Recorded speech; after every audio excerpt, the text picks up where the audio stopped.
I got a lot of stuff to get off my chest, and you just heard from Reds reliever Amir Garrett, who charged the Pirates' dugouts and just took on the entire team.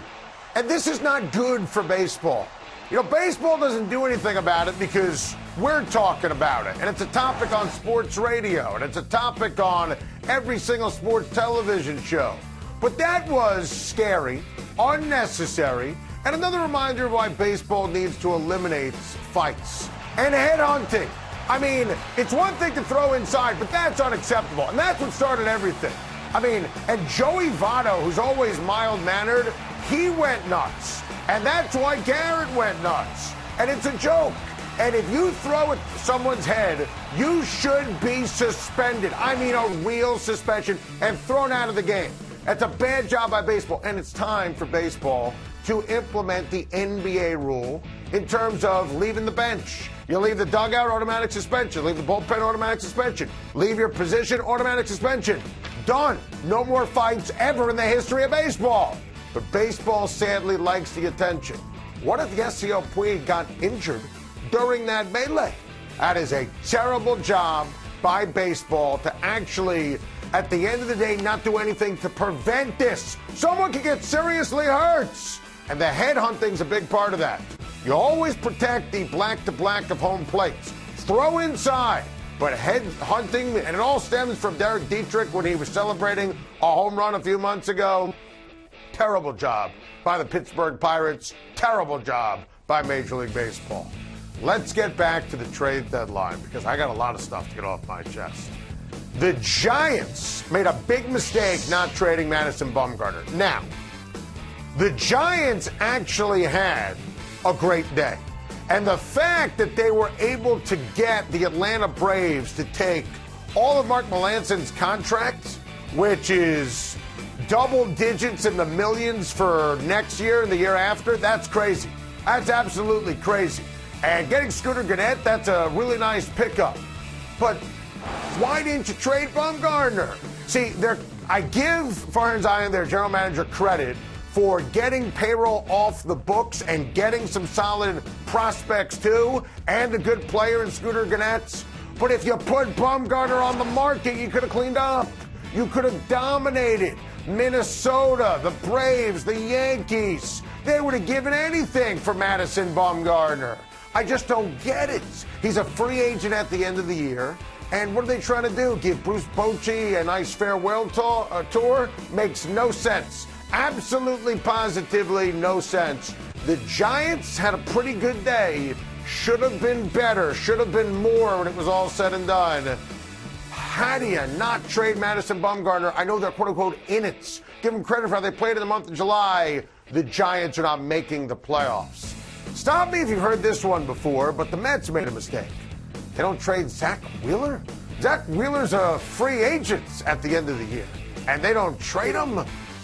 Now, for the sake of fairness, and I do have to admit this, after they don't trade Syndergaard, they pick up Stroman, they don't trade Wheeler, that Mets rotation, 1 through 5, is now awesome. Let me make sure that I say that on record. It doesn't sound like I'm always ripping the Mets and it turns into white noise.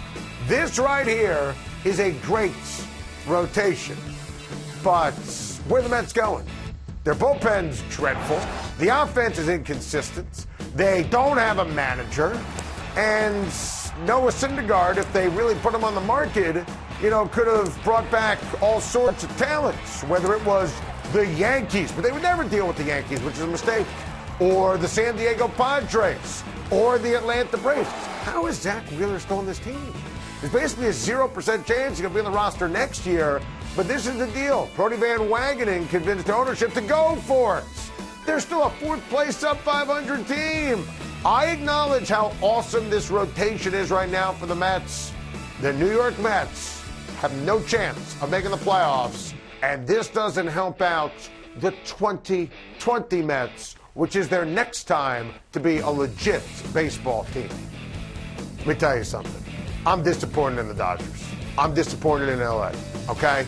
I thought for sure the L.A. Dodgers were going to give up the prospects necessary to get Felipe Vasquez from the Pirates to shore up their bullpen. because this bullpen is anything but shored up. Look, I believe the Dodgers, I'm not going to hot take this, they're still the team to beat for the World Series. They're still my World Series pick. But my goodness, after the Astros guy sacked Greinke, they can officially match up with the LA Dodgers. They can match up with that rotation. They can match up with the offense. Arguably have a better offense, and they have a better bullpen. I just don't understand it. The LA Dodgers are the only team in baseball that will be judged this way.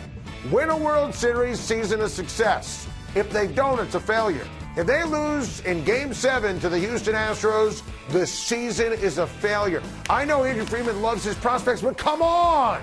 This is your opportunity to win a World Series. The Dodgers are loaded, best team in baseball. You could even make the case the Astros are better, as we mentioned with the deal.